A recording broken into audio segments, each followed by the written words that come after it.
Kodagu channel ವಾರ್ತೆಗಳ ಪ್ರಾಯೋಜಕರು Muliya Keshav Bhat and sons, ಚಿನ್ನಾಭರಣಗಳ ಬೃಹತ್ ಮಳಿಗೆ, ಮಡಿಕೇರಿ, ಗೋಣಿಕೊಪ್ಪ, ಪುತ್ತೂರು, ಬೆಳ್ತಂಗಡಿ, ಬೆಂಗಳೂರು. ಶಾರದಾ ಜ್ಯುವೆಲರ್ಸ್, ಕೊಡಗಿನ ಸಾಂಪ್ರದಾಯಿಕ ಆಭರಣಗಳ ಬೃಹತ್ ಮಳಿಗೆ, Aras road, Mysuru. A to Z supermarket, Vishwamanava double road, Kuvempu Nagar, Mysuru. SLV Promax, corn mix and corn products, Kushalnagar. Prashanth furnitures, ನಿಮ್ಮ ಅಂದದ ಮನೆಗೆ ಚಂದದ ಪೀಠೋಪಕರಣಗಳ ಮಳಿಗೆ, industrial area, Madikeri. Fabins family restaurant, ಬೆಕಾಚಿ resto cafe, always cell tower, ಕೊಯ್ದು ರಸ್ತೆ, ಮಡಿಕೇರಿ.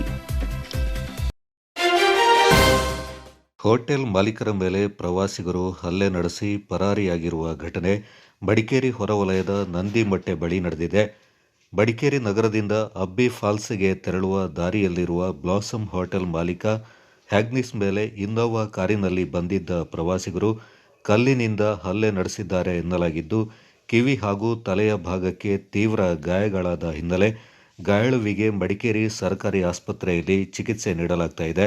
ಹೋಟೆಲ್ನಲ್ಲಿ ಊಟಕ್ಕೆ ಆರ್ಡರ್ ಮಾಡಿ ಅಲ್ಲೇ ಇದ್ದ ಕುರುಕಲು ತಿಂಡಿಗಳನ್ನು ಸ್ವತಃ ತಾವೇ ಕೈ ಹಾಕಿ ತೆಗೆದುಕೊಂಡು ತಿನ್ನುತ್ತಾ ಇದ್ದುದನ್ನು ಪ್ರಶ್ನೆ ಮಾಡಿದ್ದಕ್ಕಾಗಿ ಹಲ್ಲೆ ಮಾಡಲಾಗಿದೆ ಎಂದು ಗಾಯಾಳು ಹಾಗೂ ಪ್ರತ್ಯಕ್ಷದರ್ಶಿಗಳು ಆರೋಪಿಸಿದ್ದು, ಘಟನಾ ಸ್ಥಳಕ್ಕೆ ಭೇಟಿ ನೀಡಿ ಪರಿಶೀಲಿಸಿರುವ ಮಡಿಕೇರಿ ಗ್ರಾಮಾಂತರ ಠಾಣೆಯ ಪೊಲೀಸರು ಆರೋಪಿಗಳ ಪತ್ತೆಗೆ ಬಲೆ ಬೀಸಿದ್ದಾರೆ. ನಮಸ್ಕಾರ. ಇವತ್ತು ನಮ್ಮ ಒಂದು ಹೋಟೆಲಲ್ಲಿ ಒಂದು 4 ಗಂಟೆ ಹೊತ್ತಿಗೆ ಒಂದು ಟೂರಿಸ್ಟ್ ಅವರು ಬಂದರು. ಅವರು ಮುಸ್ಲಿಮ್ಸ್ ಥರ ಇದ್ದಾರೆ ಎಲ್ಲರೂ. ಅವರು ಫುಡ್ ಆರ್ಡ್ರ್ ಮಾಡಿಬಿಟ್ಟು ಹೊರಗಡೆ ಕೂತ್ಕೊಂಡಿದ್ದರು. ನಾವು ಒಳಗಡೆ ನಮ್ಮ ಮಿಸ್ಸಸ್ ಕೆಲಸದವರೆಲ್ಲ ಸೇರಿಕೊಂಡು ಅಡುಗೆ ಮಾಡ್ತಾಯಿದ್ದೀವಿ, ಅವರಿಗೆ ಪ್ರಿಪೇರ್ ಮಾಡ್ತಿದ್ದೀವಿ. ಆವಾಗ ಅವರು ಅಂಗಡಿ ಒಳಗಡೆ ಬಂದು ಅಂಗಡಿಯಿಂದ ಚಿಪ್ಸನ್ನೆಲ್ಲ ತೆಗೆದು ತಿಂತಾಯಿದ್ರು, ಚಿಪ್ಸ್ ಬಿಸ್ಕೆಟ್ಸ್ಗಳೆಲ್ಲ. ಅದನ್ನು ನಾವು ಕೇಳಿದಾಗ ಅವರು ನಾವು ತೊಗೊಂಡಿದ್ದನ್ನು ನಾವು ಹೇಳ್ತೀವಿ ಹಂಗೆ ಹಿಂಗೆ ಅಂತ ಹೇಳಿದ್ರು. ನಾವು ಹಂಗೆಲ್ಲ, ನೀವು ನಮ್ಮನ್ನು ಕೇಳಿಬಿಟ್ಟು ತೊಗೊಳ್ಳಿ ಏನಿದ್ರು, ನೀವು ಫುಡ್ಡು ಪ್ರಿಪೇರ್ ಮಾಡಿದಾರಲ್ಲ. ಹಾಗೆ ಹೇಳಿದ್ರೆ, ನಿಮ್ಮ ಫುಡ್ಡು ಬೇಡ, ನಮಗೆ ಎಂಥದ್ದು ಬೇಡ, ನಾವು ದುಡ್ಡನ್ನು ಕೊಡೋದಿಲ್ಲ ಅಂತ. ನಾವು ಹೇಳಿದ್ರೆ ಫುಡ್ಡು ಪ್ರಿಪೇರ್ ಮಾಡಿ ದುಡ್ಡು ಕೊಡಲೇಬೇಕು, ಕೊಟ್ಟುಬಿಟ್ಟು ಹೋಗಿ ಅಂತೇಳಿ. ಅಷ್ಟೊತ್ತಿಗೆ ಅವರೆಲ್ಲರೂ ಸೇರಿ ಹೊಡಿಲಿಕ್ಕೆ ಬಂದು ನಮ್ಮ ಮಿಸ್ಸಸ್ ಇದ್ದರು, ಅವರಿಗೇನು ಹೊಡೆದು ತಲೆಗೆ ಗಾಯ ಆಯಿತು. ಇದು ಇನ್ಸಿಡೆಂಟ್ಸ್ ಈಗ 4:15 ಗಂಟೆಗೆ ನಡೆದಿದ್ದಂಥ ವಿಷಯ. ಟೂರಿಸ್ಟ್ ಅವರು 7 ಜನ ಇದ್ದರು. ಲೇಡೀಸ್ ಒಂದು 2 ಇದ್ದರು, 4 ಹುಡುಗರು ಇದ್ದರು, 1 ವಯಸ್ಸಾದವರಿದ್ದರು, ಎಲ್ಲರೂ. ಈ ಥರ ನಾವು ತಡೀಲಿಕ್ಕೆ ಹೋದಾಗ ಇವ್ರ ಮಿಸ್ಸಸ್ಸಿಗೆ ಹೊಡೆದು ಕಲ್ಲಲ್ಲಿ ಹೊಡೆದುಬಿಟ್ರು. ಆಮೇಲೆ ನಾವು ದೊಣ್ಣೆ ತಗೊಂಡಾದಾಗ ಅವರು ಸಮಾಧಾನ ಆಗಿದ್ದು. ಅಲ್ಲ, ಅಷ್ಟು ಬೇಗ ನಿಲ್ಲಿ, ನಾವು ಪೊಲೀಸ್ ಕಂಪ್ಲೇಂಟ್ ಮಾಡ್ತೀವಿ ಅಂತ ಹೇಳಿದ್ದಕ್ಕೆ ಅವರು ನಿಲ್ಲಲಿಲ್ಲ ಅಂತ ನಾವು ಇಮಿಡಿಯೇಟ್ಲಿ 112ಗೆ ಕಾಲ್ ಮಾಡಿದ್ವಿ. ಪೊಲೀಸವರು ರೆಫರೆನ್ಸ್ ಬಂದು ಎಲ್ಲ ಹಾಜರು ಮಾಡಿದ್ದಾರೆ. ಅವರಿಗೆ ಏಟಾಗಿದೆ, ತಲೆಗೆ ಕಿವಿಗೆಲ್ಲ ಏಟಾಗಿದೆ, ಸ್ವಲ್ಪ ಕಲ್ಲಲ್ಲಿ ಹೊಡೆದು ಬಿಟ್ಟಿದ್ದಾರೆ. ಮನೆ ಇಲ್ಲ, ನಮ್ಮದು ಹೋಟೆಲ್ ಇರೋದು ಪಕ್ಕದಲ್ಲಿ ರೆಸಿಡೆನ್ಸ್ ಮನೆ ಇರೋದಷ್ಟೇ. ಏನೆಲ್ಲ ಫುಡ್ ಆರ್ಡರ್ ಮಾಡಿದ್ರು? ಅವರು 4 ಟೀ, ಪರೋಟ ಮತ್ತು 2 ಮೀಲ್ಸ್ ಇಷ್ಟು ಆರ್ಡರ್. ಇದನ್ನು ಪ್ರಿಪೇರ್ ಮಾಡಲಿಕ್ಕೆ ನಾವು ಒಳಗಡೆ ರೆಡಿ ಮಾಡ್ತಿದ್ವಿ. ಅಂಗಡಿಯಿಂದ ಕದ್ದು ತಿಂತಾಯಿದ್ರು. ಅದು ನೀವು ಒಳಗಡೆ ಇರೋದು, ಹೊರಗಡೆ? ಹಾಂ, ಕದ್ದು ತಿಂತೀವಿ. ನಮ್ಮ ಒಳಗಡೆ ಇರೋದು ನೋಡಿಬಿಟ್ಟು ಹುಡುಗರು ಹೋಗಿ ಚಿಪ್ಸ್ಗಳೆಲ್ಲ ತೆಗೆದು ಕದ್ದು ತಿಂತೀವಿ. ಎಲ್ಲರೂ ನಿಮ್ಮೆಲ್ಲ ಮಾಡಿದ್ರಾ? ಹಾಂ, ಈಗ ಸ್ಟೇಷನ್ ಕಂಪ್ಲೇಂಟ್ ಮಾಡಿದ್ವಿ.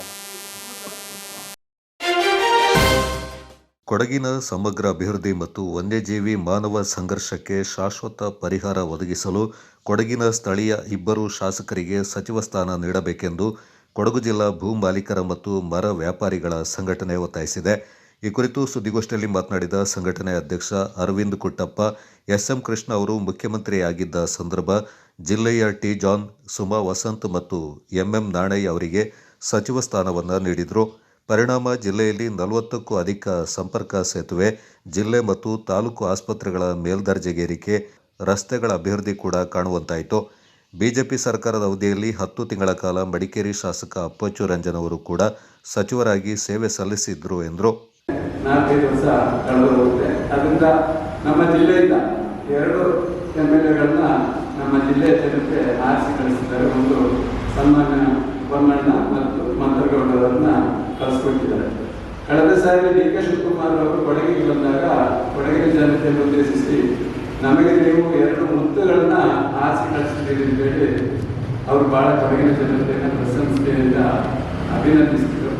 ಅದೇ ರೀತಿ ನಾವು ಇವತ್ತು ನಮ್ಮ ಸಂಘದ ಪರವಾಗಿ ನಾವು ಒತ್ತಾಯ ಮಾಡ್ತಿದ್ದೀವಿ ಅಂತ ಹೇಳಿದ್ರೆ, ಈ ಕೊಡಗು ಜಿಲ್ಲೆಯಲ್ಲಿ ಹಿಂದೆ 3 ಮಂತ್ರಿ ಕೊಟ್ಟಿದ್ದಾರೆ, ಈಗ 2 ಮಂತ್ರಿ ಕೊಟ್ಟರೆ ದೊಡ್ಡ ಹೊರೆ ಆಗಲಿಲ್ಲ. ಅದನ್ನು ಸನ್ಮಾನ್ಯ ಪೊನ್ನಣ್ಣ ಮತ್ತು ಮಂತ್ರಿಗೌಡರು ಇಬ್ಬರು ಕೂಡ ಪದವೀಧರಾಗಿದ್ದಾರೆ. ಒಳ್ಳೆಯ ಆಡಳಿತವನ್ನು ಕೊಟ್ಟುಕೊಂಡು ಇಡೀ ಕೊಡಗು ಜಿಲ್ಲೆ ಒಳ್ಳೆ ಅಭಿವೃದ್ಧಿಯನ್ನೇ ಈಗ ಶಾಸಕರಾಗಿ ಮಾಡ್ಕೊಂಡು ಹೋಗ್ತಾ ಇದ್ದಾರೆ. ಅವರಿಬ್ಬರು ಕೂಡ ಮಂತ್ರಿ ಆದರೆ ನಮ್ಮ ಕೊಡಗು ಅನುದಾನ ಬರ್ತದೆ. ಮತ್ತು ನಮ್ಮ ಕೊಡಗಿನಲ್ಲಿ ಬಹಳ ಸಮಸ್ಯೆಗಳಿವೆ. ಭೂಮಿ ಸಮಸ್ಯೆ ಇರ್ಬೋದು, ಅಥವಾ ಅರಣ್ಯ ಸಮಸ್ಯೆಗಳಿರ್ಬೋದು, ಬೇರೆ ಬೇರೆ ಸಮಸ್ಯೆಗಳು, ರಸ್ತೆಗಳಿಲ್ಲ, ಕುಡಿಯ ನೀರಿಲ್ಲ, ಪ್ರತಿಯೊಂದು ಸಮಸ್ಯೆಗಳು ಇರೋದ್ರಿಂದ ಇದನ್ನ ಅರಿವಿರುವಂತ ಈ ಇಬ್ಬರು MLA ಇವರಿಗೆ ಮಂತ್ರಿ ಸ್ಥಾನ ಕೊಟ್ಟರೆ ಮಾತ್ರ ನಮ್ಮ ಕೊಡಗು ಅಭಿವೃದ್ಧಿ ಆಗಲಿಕ್ಕೆ ಸಾಧ್ಯ. ಅದರಿಂದ ನಮ್ಮದು ಒತ್ತಾಯ ಅಂತಂದ್ರೆ ನೀವು ಇಬ್ಬರು ಕ್ಯಾಬಿನೆಟ್ ಮಂತ್ರಿಗಳನ್ನ ನೀವೇನು ಹೇಳಿದ್ದೀರಾ, 2 ಮಂತ್ರಿಗಳನ್ನ ಆರಿಸಿ ಕಳಿಸಿದ್ದೀರಾ ಅಂತ ನೀವೇನು ನಮ್ಮ ಕೊಡಗಿನ ಜನರನ್ನ ಪ್ರಶಂಸೆ ಮಾಡಿದ್ದೀರಾ, ಆ ಮಾತಿನಲ್ಲಿ ನೀವು 2 ಮಂತ್ರಿಗಳನ್ನ ನೀವು ಕ್ಯಾಬಿನೆಟ್ ನಮ್ಮ ಕ್ಯಾಬಿನೆಟ್ಗೆ ನಾಳೆ ನಮಗೆ ಗೊತ್ತಿರೋ ಪ್ರಕಾರ ಪೂರ್ತಿ ಮಂತ್ರಿಮಂಡಲ ರಚನೆ ಆಗಲಿಕ್ಕಿಲ್ಲ ಅಂತ ಹೇಳಿ ಒಂದು ಮೂಲಗಳಿಂದ ನಮಗೆ ತಿಳಿದು ಬಂದಿದೆ. ನಂತರ 2ನೇ ಪಟ್ಟಿಯಲ್ಲಾದರೂ ಕೂಡ ನಮ್ಮ 2 ಜನರಿಗೆ ಮಂತ್ರಿಯನ್ನು ಕೊಟ್ಟು ಕೊಡಗಿನ ಜನರು ತುಂಬ ಸಮಸ್ಯೆ ಎದುರಿಸ್ತಾ ಇದ್ದಾರೆ. ನಮ್ಮ ಭಾಳ ಕೊಡಗಿನವರು ಭಾಳ ಮುಕ್ತರು, ಯಾವುದು ಹೋರಾಟ ಏನು ಮಾಡೋದೆಲ್ಲ ಭಾಳ ಕಮ್ಮಿ, ಮೌನವಾಗಿ ಎಲ್ಲ ಆರಿಸ್ಕೊಂಡಿರ್ತಾರೆ. ಅಂಥ ಪರಿಸ್ಥಿತಿಯಲ್ಲಿ ಇಬ್ಬರಿಗೆ ಮಂತ್ರಿ ಕೊಟ್ಟಂಥ ಸಂದರ್ಭದಲ್ಲಿ ನಮ್ಮ ಕೊಡಗಿನ ಹಲವಷ್ಟು ಸಮಸ್ಯೆಗಳು ಬಗೆಹರಿತದೆ ಅಂತೇಳಿ ನಾನು ತಮ್ಮ ಮೂಲಕ ಸನ್ಮಾನ್ಯ ಡಿ ಕೆ ಶಿವಕುಮಾರ್ ಅವರು ಮತ್ತು ನಿರ್ಗಮಿತ ಮುಖ್ಯಮಂತ್ರಿಗಳಿದ್ದಾರೆ ಸಿದ್ದರಾಮಯ್ಯ ಅವರನ್ನು ಮತ್ತು ಕಾಂಗ್ರೆಸ್ ಪಕ್ಷದ ಹೈಕಮಾಂಡ್ ಅನ್ನು ಕೂಡ ನಾವು ಸಂಘಟನೆ ಉಪಾಧ್ಯಕ್ಷ KM ಆದಂ, ಕಾನೂನು ಸಲಹೆಗಾರ CB ಪೂವಣ್ಣ, ಸಾಮಾಜಿಕ ಜಾಲತಾಣದ ಪ್ರಮುಖರು ಈ ಸಂದರ್ಭ ಪಾಲ್ಗೊಂಡಿದ್ದರು. ಮನೆಯಲ್ಲಿ ಸರಸ್ವತಿ ನೆಲೆಸಿದ್ರೆ ಲಕ್ಷ್ಮಿ ತನ್ನಷ್ಟಕ್ಕೆ ಒಲಿತಾಳೆ, ಲಕ್ಷ್ಮಿ ಖಾಲಿಯಾದರೂ ಸರಸ್ವತಿ ಸಂಪನ್ನಳು ಅಂತ ಕರ್ನಾಟಕ ಕೊಡವ ಸಾಹಿತ್ಯ ಅಕಾಡೆಮಿಯ ಅಧ್ಯಕ್ಷ ಅಜ್ಜಿನಿಕಂಡ C ಮಹೇಶ್ ನಾಚಯ್ಯ ದೃಢವಾದ ನುಡಿಗಳನ್ನಾಡಿದರು. ಕಡಿಯತ್ನಾಡು ಬಲಂಬೇರಿಯಲ್ಲಿರುವ ಪಾಲಂದಿರ ಮನೆಯಲ್ಲಿ ನಡೆದ ಕೊಡವ ಪುಸ್ತಕ ಪತ್ತಾಯದ 11ನೇ ಆವೃತ್ತಿಯನ್ನು ತೆರೆಯುವ ಕಾರ್ಯಕ್ರಮದ ಅಧ್ಯಕ್ಷತೆ ವಹಿಸಿ ಮಾತನಾಡಿದ ನಾಚಯ್ಯ, ನಮ್ಮ ಬದುಕಿನಲ್ಲಿ ಓದಿ ಕೇಳಿ ತಿಳ್ಕೊಂಡು ಕಲ್ತಿದ್ದು ಎಂದಿಗೂ ನಮ್ಮ ಮನಸ್ಸಿನಿಂದ ಮರೆಯಾಗೋದಿಲ್ಲ. ಇದರೊಂದಿಗೆ ಪುಸ್ತಕಗಳಲ್ಲಿ ಅಡಗಿರುವ ಅಗಾಧವಾದ ಜ್ಞಾನ ಎಂದಿಗೂ ಮಾಸುವುದಿಲ್ಲ ಎಂದರು. ಪುಸ್ತಕ ಪತ್ತಾಯವನ್ನು ಉದ್ಘಾಟಿಸಿ ಮಾತನಾಡಿದ ಮುಖ್ಯಮಂತ್ರಿಗಳ ಕಾನೂನು ಸಲಹೆಗಾರರಾದ ಅಜ್ಜಿಕುಟೀರ S ಪೊನ್ನಣ್ಣ ಅವರ ಪತ್ನಿ ಕಾಂಚನ ಪೊನ್ನಣ್ಣ, ಕೊಡವರ ಪ್ರತಿಯೊಂದು ಆಭರಣಗಳಿಗೆ, ಹಬ್ಬ ಆಚರಣೆಗಳಿಗೆ, ಪದ್ಧತಿ ಪರಂಪರೆಗೆ, ಹಾಕಿ ಉತ್ಸವಕ್ಕೆ ತನ್ನದೇ ಆದಂತಹ ಪ್ರಾಮುಖ್ಯತೆಯೊಂದಿಗೆ ಸಾಂಸ್ಕೃತಿಕವಾದ ಗಾಂಭೀರ್ಯವಿದೆ. ಇವೆಲ್ಲವನ್ನ ಜನಾಂಗ ಬಾಂಧವರು ಹೆಮ್ಮೆಯಿಂದ ಧರಿಸುವಂತಾಗಬೇಕೆಂದರು. ರಾಜ್ಯ ಕ್ರೀಡಾ ಪ್ರಾಧಿಕಾರದ ಉಪಾಧ್ಯಕ್ಷರಾದ ಚೆಪ್ಪುಡಿರ ಅರುಣ್ ಮಾಚಯ್ಯ ಮಾತನಾಡಿ, ಬಲ್ಲೆ ಮನೆ, ಮುಂದು ಮನೆಗಳಲ್ಲಿ ಪುಸ್ತಕ ಪತ್ತಾಯ ಸ್ಥಾಪನೆ ಮಾಡುವಂತಹ ಅಕಾಡೆಮಿಯ ಯೋಜನೆಯು ಸಮಾಜದಲ್ಲಿ ಸಾಹಿತ್ಯ ಸಂಸ್ಕೃತಿಯನ್ನು ಬೆಳೆಸುವಲ್ಲಿ ಅನುಕೂಲದಾಯಕವಾಗಿದೆ ಎಂದರು. ಕೊಡಗು ವೈದ್ಯಕೀಯ ವಿಜ್ಞಾನಗಳ ಸಂಸ್ಥೆಯ ಸಹ ಪ್ರಾಧ್ಯಾಪಕಿ ಡಾಕ್ಟರ್ ಮಮತಾ ವೈ ಅವರಿಗೆ ಉತ್ತಮ ಸೇವೆಯನ್ನು ಪರಿಗಣಿಸಿ ಜ್ಞಾನಜ್ಯೋತಿ ಸಾಮಾಜಿಕ, ಸಾಂಸ್ಕೃತಿಕ ಮತ್ತು ಶೈಕ್ಷಣಿಕ ಟ್ರಸ್ಟ್ ಸಮಾಜ ಸೇವಾ ರತ್ನ ಪ್ರಶಸ್ತಿಯನ್ನು ನೀಡಿ ಗೌರವಿಸಿತು. ಬೆಂಗಳೂರು ಕನ್ನಡ ಮತ್ತು ಸಂಸ್ಕೃತಿ ಇಲಾಖೆಯ ಸಹಯೋಗದಲ್ಲಿ ಬೆಂಗಳೂರು ದಕ್ಷಿಣ ಜಿಲ್ಲೆಯಲ್ಲಿ ನಡೆದ ನಾಡು ನುಡಿ ಸಾಂಸ್ಕೃತಿಕ ಉತ್ಸವ 2026 ಕಾರ್ಯಕ್ರಮದಲ್ಲಿ ಪ್ರಶಸ್ತಿ ಪ್ರದಾನ ಮಾಡಲಾಯಿತು. ಡಾಕ್ಟರ್ ಮಮತಾ ವೈ ಅವರು ಈ ಹಿಂದೆ ಡಾಕ್ಟರ್ BR ಅಂಬೇಡ್ಕರ್ ರಾಷ್ಟ್ರೀಯ ಪ್ರಶಸ್ತಿ ಮತ್ತು ಕರ್ನಾಟಕ ರಾಜ್ಯ ರಸ್ತೆ ಸಾರಿಗೆ ನಿಗಮದ ಮಡಿಕೇರಿ ಘಟಕದಿಂದ ಉತ್ತಮ ಸೇವಾ ಪ್ರಶಸ್ತಿಯನ್ನು ಪಡ್ಕೊಂಡಿದ್ದಾರೆ. ಶೌರ್ಯ ಘಟಕ ನಾಪಕ್ಲು ಇದರ ಸ್ವಯಂ ಸೇವಕರು ಕಾವೇರಿ ನದಿ ಸ್ವಚ್ಛತಾ ಕಾರ್ಯವನ್ನು ಕೈಗೊಂಡರು. ಸಾರ್ವಜನಿಕ ಸೇವೆಯಲ್ಲಿ ಮುಂಚೂಣಿಯಲ್ಲಿರುವ ಸ್ಥಳೀಯ ಶೌರ್ಯ ಘಟಕದ ಸ್ವಯಂ ಸೇವಕರು ನಾಪಕ್ಲು ಸಮೀಪದ ಕಾವೇರಿ ನದಿಯ ಒಳಗೆ ಬಿದ್ದಿರುವ ಕಸ, ಪ್ಲಾಸ್ಟಿಕ್ ಚೀಲಗಳು, ಮರದ ದಿಂಡೆಗಳು ಸೇರಿದಂತೆ ಎಲ್ಲ ತ್ಯಾಜ್ಯ ವಸ್ತುಗಳನ್ನು ಹೆಕ್ಕಿ ಕಾವೇರಿ ನದಿಯ ಸ್ವಚ್ಛತೆಯನ್ನು ಮಾಡಿದರು. ಕಾರ್ಯಕ್ರಮದಲ್ಲಿ ಬಾಳೆಯಡ ದಿವ್ಯಾ ಮಂದಪ್ಪ, ಉಮಾಲಕ್ಷ್ಮಿ, ಚಂದ್ರಕಲಾ, ಶಂಕರ, ದಿಲೀಶ್, ಮಾಯಿಲಪ್ಪ, ಶರವಣ, ಆನಂದ, ರಶ್ಮಿ ಪಾಲ್ಗೊಂಡಿದ್ದರು. Kodagu channel news, Duggala Sadananda, Napoklu.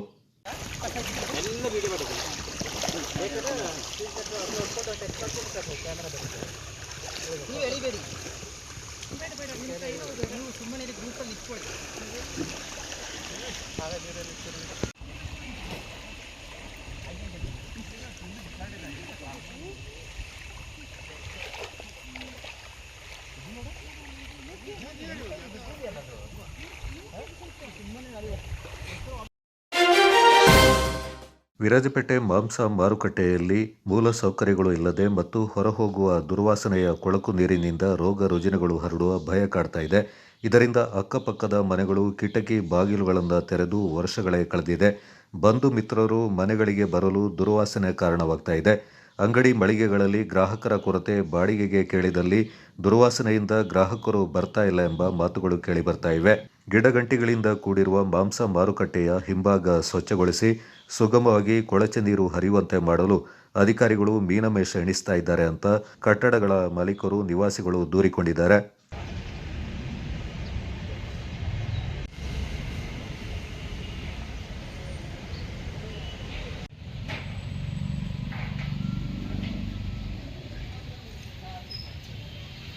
Filter ಆಗಿ ಆ ನೀರುಂಟಲ್ಲ ಚರಂಡಿ ಹೋಗೋದು ಎಷ್ಟು ಲೇಯರ್ 3 ಲೇಯರ್.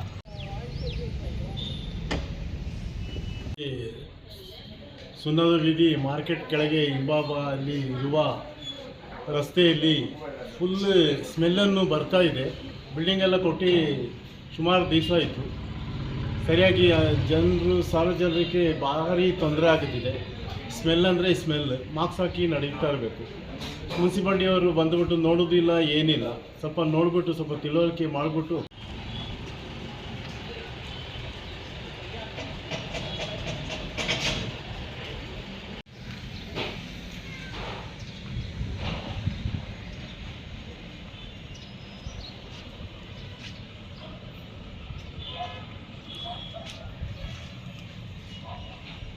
ಯಾವುದು ಬೇಡ.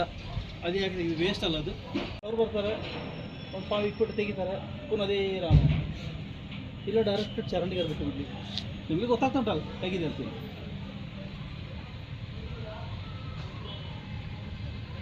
ಹಿಂಭಾಗದಲ್ಲಿ ಇರುವಂಥ ಕೊಳಚೆ ಪ್ರದೇಶ ಇದರಲ್ಲಿ ಬೇಕಾದ್ರೆ ನೋಡ್ಕೊಳ್ಳಿ, ಬನ್ನಿ ತಗೊಳ್ಳಿ. ಓಪನ್ ಆಗಿ ನೀರು ಬಿಟ್ಟಿದ್ದಾರೆ ಇಲ್ಲಿ. ಸ್ಮೆಲ್ ಅಂದರೆ ಸ್ಮೆಲ್. ಇಲ್ಲಿ ನಡಿಲಿಕ್ಕೇನು ಆಗೋಲ್ಲ. ಇಲ್ಲಿ ಉಂಟಲ್ಲ ನೀರು, ನಡಿಲಿಕ್ಕೇನು ಆಗೋಲ್ಲ. ಮನುಷ್ಯ ಇಲ್ಲಿ ನಿಲ್ಲಕ್ಕೂ ಆಗೋದಿಲ್ಲ.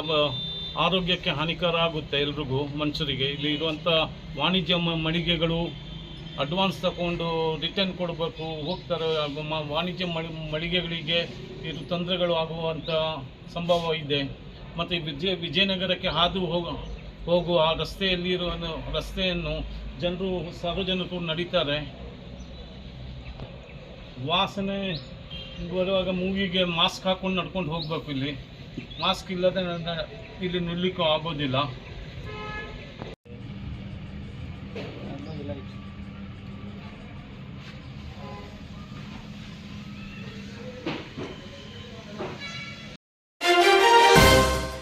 ವಿಪತ್ತು ನಿರ್ವಹಣೆ ಸಂಬಂಧ ಈಗಾಗಲೇ ನಿಯೋಜನೆ ಮಾಡಲಾಗಿರುವ ನೋಡಲ್ ಅಧಿಕಾರಿಗಳು, ಸಹಾಯಕ ನೋಡಲ್ ಅಧಿಕಾರಿಗಳು ಸೇರಿದಂತೆ ಎಲ್ಲ ಹಂತದ ಅಧಿಕಾರಿಗಳು ತಮ್ಮ ವ್ಯಾಪ್ತಿಗೆ ಮತ್ತೊಮ್ಮೆ ಭೇಟಿ ನೀಡಿ ಅಗತ್ಯ ಮುನ್ನೆಚ್ಚರಿಕೆ ಕ್ರಮ ವಹಿಸಬೇಕೆಂದು ಜಿಲ್ಲಾಧಿಕಾರಿ ಎಸ್.ಜೆ. ಸೋಮಶೇಖರ್ ಅವರು ನಿರ್ದೇಶನ ನೀಡಿದ್ದಾರೆ. ಜಿಲ್ಲಾ ವಿಪತ್ತು ನಿರ್ವಹಣೆಗೆ ಸಂಬಂಧಪಟ್ಟಂತೆ ನಗರದ ತಾಲೂಕು ಪಂಚಾಯಿತಿ ಸಭಾಂಗಣ, ಕುಶಾಲನಗರದ ಪುರಸಭೆ ಸಭಾಂಗಣ ಮತ್ತು ಪೊನ್ನಂಪೇಟೆಯ ತಾಲೂಕು ಪಂಚಾಯಿತಿ ಸಭಾಂಗಣದಲ್ಲಿ ಮಂಗಳವಾರ ಪ್ರತ್ಯೇಕವಾಗಿ ತಹಶೀಲ್ದಾರರು, ತಾಲೂಕು ಪಂಚಾಯಿತಿ ಇಒಗಳು, ಇಂಜಿನಿಯರ್ಗಳು, ನೋಡಲ್ ಅಧಿಕಾರಿಗಳು, ಸಹಾಯಕ ನೋಡಲ್ ಅಧಿಕಾರಿಗಳು, ಪಂಚಾಯಿತಿ ಅಭಿವೃದ್ಧಿ ಅಧಿಕಾರಿಗಳು ಜೊತೆ ವಿಪತ್ತು ನಿರ್ವಹಣೆ ಸಂಬಂಧ ನಡೆದ ಸಭೆಯಲ್ಲಿ ಇದುವರೆಗೆ ಕೈಗೊಳ್ಳಲಾಗಿರುವ ಕ್ರಮಗಳ ಬಗ್ಗೆ ಮಾಹಿತಿಯನ್ನು ಪಡ್ಕೊಂಡು ಅವರು ಮಾತನಾಡಿದರು. ಎಲ್ಲ ಹಂತದ ಅಧಿಕಾರಿಗಳು ಕೇಂದ್ರ ಸ್ಥಾನದಲ್ಲಿದ್ದು ಕರ್ತವ್ಯ ನಿರ್ವಹಿಸಬೇಕು. ಈಗಾಗಲೇ ತಮ್ಮ ವ್ಯಾಪ್ತಿಯ ಸೂಕ್ಷ್ಮ ಮತ್ತು ಪ್ರವಾಹ ಪೀಡಿತ ಪ್ರದೇಶಗಳಿಗೆ ಭೇಟಿ ನೀಡಿ ಮಾಹಿತಿ ಪಡ್ಕೊಂಡು ಅಗತ್ಯ ಕ್ರಮ ಕೈಗೊಳ್ಳಬೇಕೆಂದರು. ಭೂಕುಸಿತ ಹಾಗೂ ಪ್ರವಾಹ ಪೀಡಿತ ಪ್ರದೇಶಗಳಲ್ಲಿನ ಜನರಿಗೆ ಹೆಚ್ಚಿನ ಮಳೆ ಸಂದರ್ಭ ಕಾಳಜಿ ಕೇಂದ್ರಕ್ಕೆ ಸ್ಥಳಾಂತರ ಮಾಡಲು ಕ್ರಮ ಕೈಗೊಳ್ಳಬೇಕು. ಮಳೆ ಸಂಬಂಧ ಪ್ರತಿನಿತ್ಯದ ಮುನ್ನೆಚ್ಚರಿಕಾ ಮಾಹಿತಿ ನೀಡುವಂತಾಗಬೇಕೆಂದು ಜಿಲ್ಲಾಧಿಕಾರಿಗಳು ಹೇಳಿದರು. ವಿರಾಜಪೇಟೆ ಮಲಬಾರ್ ರಸ್ತೆಯಲ್ಲಿರುವ ವಿನಾಯಕ ಶಾಲೆಯಲ್ಲಿ ಜೂನ್ 1ನೇ ತಾರೀಕು ಶಾಲೆಯ ಆರಂಭದ ದಿನದಂದು ವಿದ್ಯಾರ್ಥಿಗಳಿಗೆ ಸಿಹಿ ಹಂಚಿ ಸ್ವಾಗತಿಸಲಾಯಿತು. ಮಕ್ಕಳು ಸಂತೋಷದಿಂದ ತರಗತಿಗಳಿಗೆ ತೆರಳಿ ತಮ್ಮ ವಿದ್ಯಾಭ್ಯಾಸವನ್ನು ಪ್ರಾರಂಭ ಮಾಡಿದರು. ಶಾಲಾ ಮುಖ್ಯಸ್ಥರಾದ ಜಯಕುಮಾರಿ ಹಾಗೂ ಮುಖ್ಯೋಪಾಧ್ಯಾಯಿನಿ ಪ್ರತಿಮಾ ಆಚಾರ್ಯ ಮತ್ತು ಶೈಲಾ BA ಮಕ್ಕಳಿಗೆ ಸ್ವಾಗತ ಮತ್ತು ಶುಭಾಶಯಗಳನ್ನು ತಿಳಿಸಿದರು. ಈ ಸಂದರ್ಭ ಶಾಲಾ ಶಿಕ್ಷಕಿಯರು, ಸಿಬ್ಬಂದಿಗಳು, ವಿದ್ಯಾರ್ಥಿಗಳು, ಪೋಷಕರು ಪಾಲ್ಗೊಂಡಿದ್ದರು.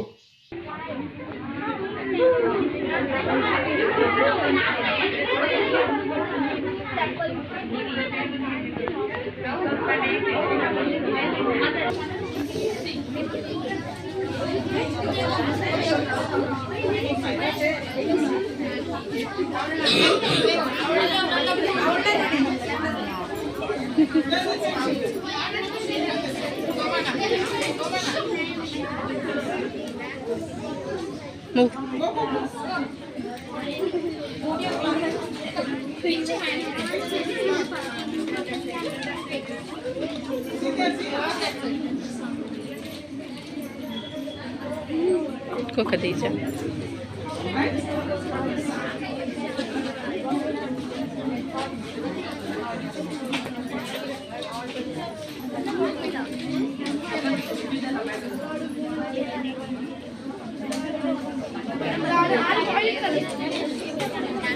ಮಿಸ್ ಕೊಟ್ಟು ಕೊಟ್ಟು ಕಳಿಸ್ತಾ ಇರಿ.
ಜಗತ್ತು ಡಿಜಿಟಲ್ ಯುಗದತ್ತ ಮುಖ ಮಾಡಿದಂತೆ ಸಾಂಸ್ಕೃತಿಕ ಲೋಕದಲ್ಲೂ ಹೊಸತನದ ಹೊಳಪು.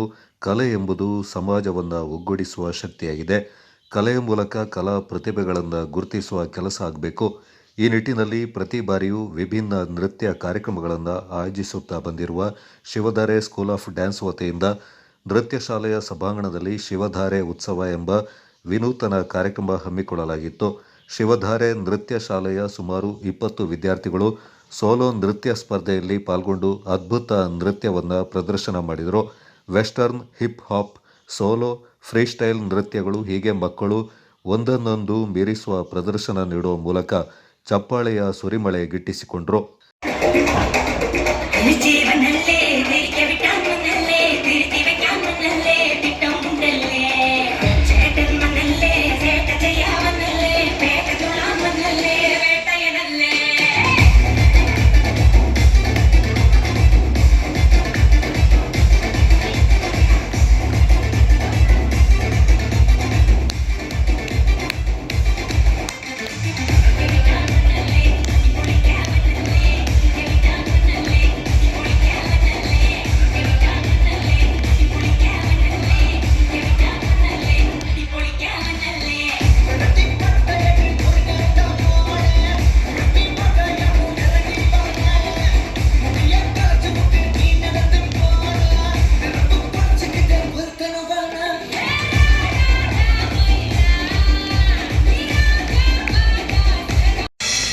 ಹಾಯ್, ನಾನು ಹಿತಾ. ನಾನು ಡ್ಯಾನ್ಸ್ ಮಾಡಬೇಕಂದ್ರೆ ನನ್ನ ಕಾಲಿಗೆ ಗೆಜ್ಜೆ ಕಟ್ಟಬೇಕು. ಆ ಗೆಜ್ಜೆ ನನ್ನ ಜೊತೆ ಡ್ಯಾನ್ಸ್ ಮಾಡ್ದಂಗಾಗುತ್ತೆ, ಮಾತಾಡ್ದಂಗಾಗುತ್ತೆ. ಆಗ ಆಗ ಆಗ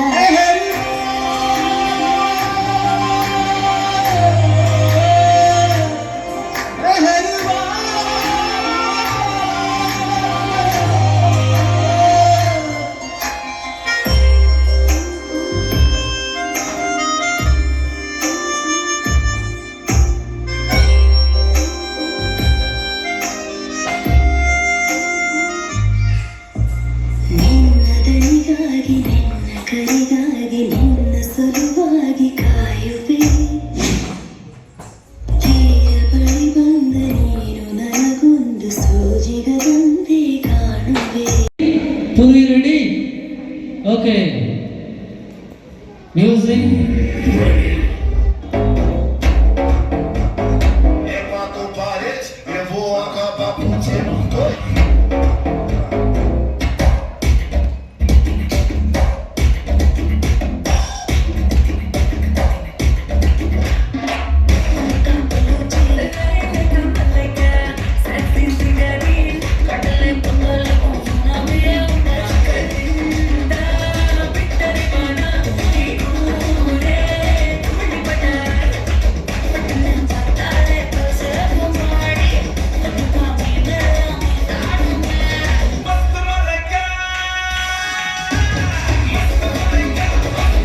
ತಂಪು ಕಂಡೇನು ನನ್ನಾಣೆ ನಾನು ಬೆಂಕಿನಲ್ಲೂ ಅಂತ ಕಂಡೇನು ನಿನ್ನಾಣೆ ನಾನು ಬೆಂಕಿಯಲ್ಲೂ ತಂಪು ಕಂಡೇನು ನನ್ನಾಣೆ ನಾನು ಬೆಂಕಿನಲ್ಲೂ ಅಂತ ಕಂಡೇನು ಮಾವನ ಮಗಳು ನನ್ನ ಮೋಹಿಸಿ ಬಂದಾಗ ಮಾವನ ಮಗಳು ನನ್ನ ಮೋಹಿಸಿ ಬಂದಾಗ ನನ್ನ ಸಿಹಿಯ ಕಂಡೇನು ನಿನ್ನಾಣೆ ನಾನು ಕತ್ತಲಲ್ಲೂ ಬೆಳಕ ಕಂಡೆನು ನನ್ನಾಣೆ ನಾನು ಬೆಂಕಿನಲ್ಲೂ ಸುಖ ಕಂಡೆನು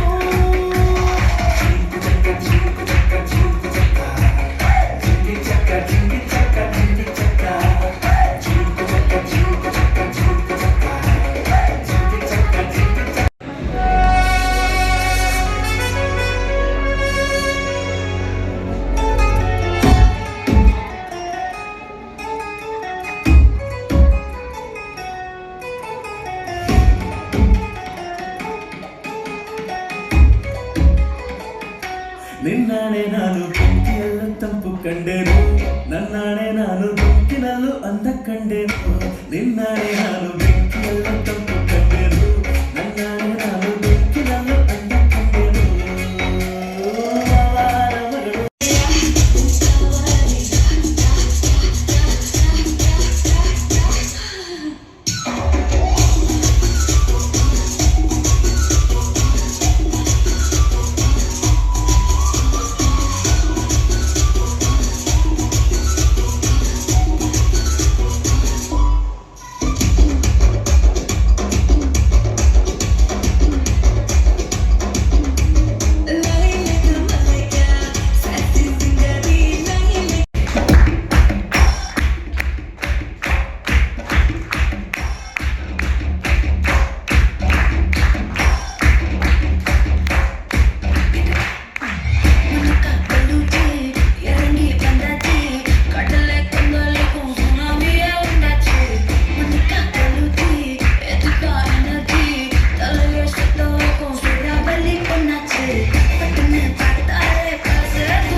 ನಿನ್ನಾಣೆ ನಾನು ಬೆಂಕಿಯಲ್ಲೂ ತಂಪು ಕಂಡೆನು ನನ್ನಾಣೆ ನಾನು ಬೆಂಕಿನಲ್ಲೂ ಅಂದ ಕಂಡೆನು ನಿನ್ನಾಣೆ ನಾನು ಬೆಂಕಿಯಲ್ಲೂ ತಂಪು ಕಂಡೆನು ನನ್ನಾಣೆ ನಾನು ಬೆಂಕಿನಲ್ಲೂ ಅಂದ ಕಂಡೆನು ಮಾವನ ಮಗಳು ನನ್ನ ಮೋಹಿಸಿ ಬಂದಾಗ ಮಾವನ ಮಗಳು ನನ್ನ ಮೋಹಿಸಿ ಬಂದಾಗ ಬೇರಿನಲ್ಲೂ ಸಿಹಿಯ ಕಂಡೆನು ನಿನ್ನಾಣೆ ನಾನು ಕತ್ತಲಲ್ಲೂ ಬೆಳಕ ಕಂಡೆ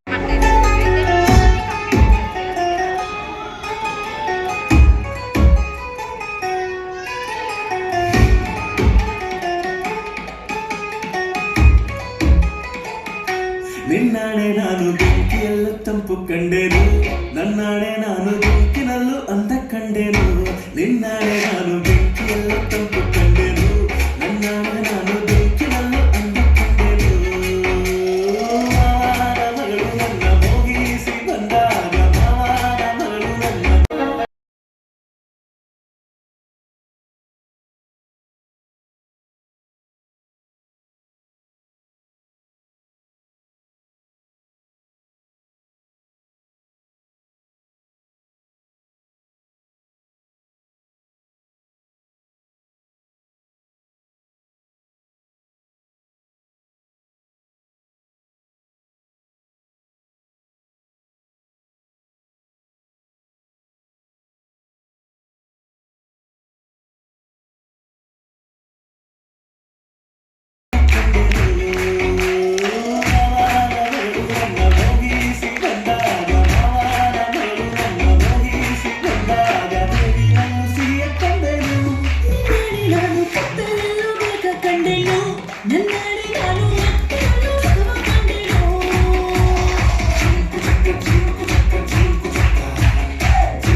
ಬರುತ್ತೇನೆ ಮರತ್ ಬರುತ್ತಾ ಜೀವನ ಒಂದು ಗಾಡಿ ತುಂಬಿ ಗ್ಯಾಸ್ ಬಲೂನು ಆಮೇಲೆ ಒಬ್ಬ ಕುಂತೋ ನೋಡು ಇಟ್ಕೊಂಡು ಬಿನ್ನು ಕಷ್ಟ ಬರು ಶಿವಾನೆ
ಸೆಕೆಂಡ್ ಪ್ಲೇಸ್ ಯಾರಿಗಿರ್ಬೋದು? ಸೆಕೆಂಡ್ ಪ್ಲೇಸ್ ಶಿವಧಾರೆ ಉತ್ಸವ 2026. ಕಂಗ್ರ್ಯಾಚುಲೇಷನ್. ಲೈಟ್ ಮ್ಯೂಸಿಕ್ ಆಗ್ತದಲ್ಲ.